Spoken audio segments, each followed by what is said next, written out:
Et bienvenue à tous les amis, c'est Cory. Et on se retrouve pour parler de choses horrifiques et bizarres les amis. Bienvenue effectivement pour la suite des choses bizarres effectivement qui ont commencé dans l'épisode précédent les amis. Si vous n'avez pas regardé sur la première épisode, je vous invite à la regarder pour comprendre ce qui s'est passé. Sur ce, c'est parti. Alors du coup, avant effectivement de vous montrer ce qui s'est passé, et bien effectivement j'aimerais revenir sur 2-3 détails que vous n'avez pas effectivement fait attention lors de la première vidéo. Déjà pour commencer effectivement, ce qui était bizarre c'est qu'il n'y avait pas de monstre. Pourtant le joueur effectivement dans le journal avait mentionné qu'il était en hardcore, ce qui est assez bizarre car nous on ne l'était pas. Donc déjà effectivement il y a des choses bizarres effectivement en rapport avec ça. Pourquoi c'est pas en hardcore et pourquoi il y avait 0 monstre. Ça c'est bizarre effectivement. De plus, eh bien en aucun cas, on a croisé de monstres. Voilà, la seule personne qu'on a vue, c'est le joueur à la fin, si vous vous rappelez. Mais après, ils avaient trop flippé et ils avaient été connectés. Et depuis, je ne suis pas reconnecté, effectivement. Jusqu'au moment auquel, j'ai la curiosité d'y retourner pour voir un peu ce qui s'est passé. Et je m'en doutais, effectivement, quand je suis connecté, le monde, effectivement, avait évolué. Car il ne faisait plus nuit, mais il faisait jour. Donc ça prouve, effectivement, que le monde, effectivement, est bel et bien indépendant. Mais que s'est-il passé ensuite? La première chose que j'ai remarqué, c'est que le joueur n'était plus là. Ce qui est assez bizarre, ou pas forcément. Car du coup, si le monde a évolué, peut-être que le joueur, effectivement, est tout simplement allé autre part, ce qui est sûrement passé. Ce qui s'est passé, c'est que je suis tout simplement redescendu pour retourner à la maison du joueur, pour voir s'il y a des choses qui en sont. Et quand je suis arrivé, il y avait effectivement, en effet, des nouvelles choses. Il y avait un marchand ambulant qui était apparu dans un enclos et aussi des graines de melon qui ont été plantées juste à côté de la maison. Ce qui prouve qu'il s'est passé des choses pendant mon absence. Ensuite, effectivement, j'ai regardé effectivement le coffre dans la maison et il y avait un deuxième livre qui est apparu effectivement. Et il était particulier car il s'agissait en fait du deuxième livre, effectivement, du joueur. Et c'est donc d'essayer de lire. Mais il était particulier car il n'était pas encore complet.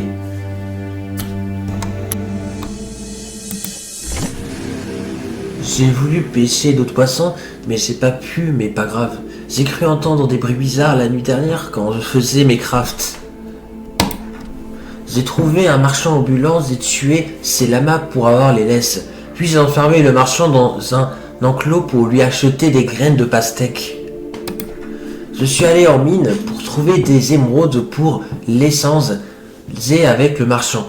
Pour bien finir cette journée, j'ai planté les graines de pastèque.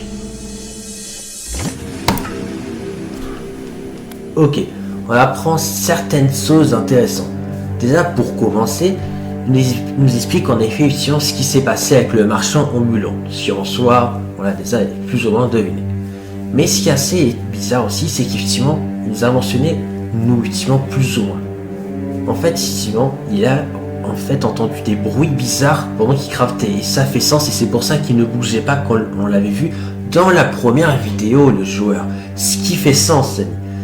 Mais voilà, il ne sait pas encore que c'est moi. Mais est-ce qu'il y a autre chose? On ne sait pas vraiment. Mais en tout cas, si vous vous rappelez, dans la première vidéo, il avait parlé d'un maison de sorcière qui avait spawné dans les mondes de sapin. Et du coup, j'ai piqué ma curiosité et j'ai voulu essayer de le retrouver. Alors je suis allé effectivement dans le biome de sapin que j'ai trouvé. Je marche, et je ne le trouve pas. Puis après, je décide de faire demi-tour, car c'est très bien piraté. Et là, je tombe sur quoi? Sur la fameuse maison de sorcière, en effet. Ce qui est assez bizarre, il y a bel et bien une maison de sorcière dans le biome de sapin, ce qui n'a aucun sens. Je décide d'aller regarder la maison de sorcière, et là...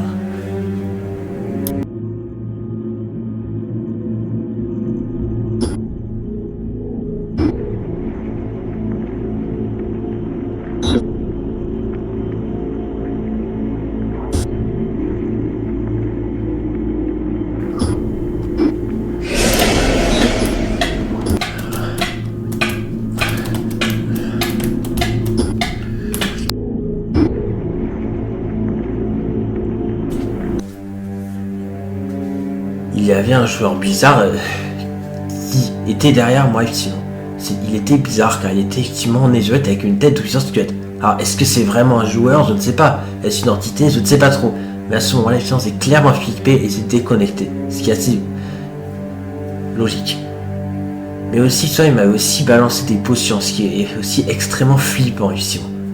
Mais qu'est-ce que c'était que cette chose? Ça, je ne sais pas trop, effectivement. J'aurais un peu attendu et puis plus tard, je me suis reconnecté pour voir s'il était toujours là. Et ben non, quand je suis reconnecté, il n'était plus là. Je suis alors retourné à la maison du joueur et là...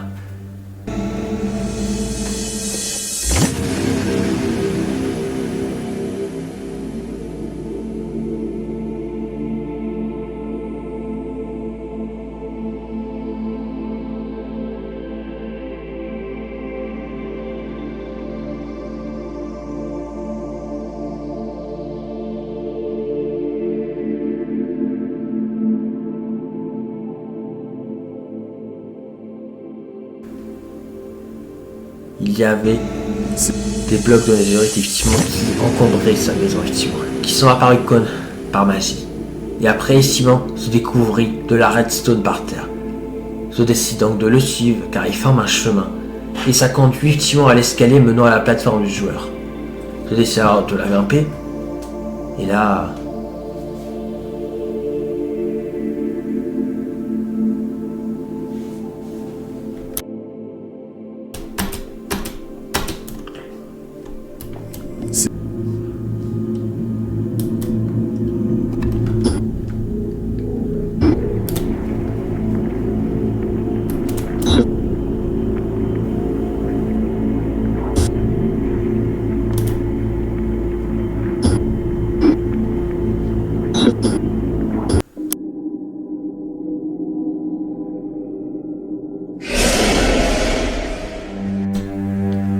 C'était flippant, n'est-ce pas?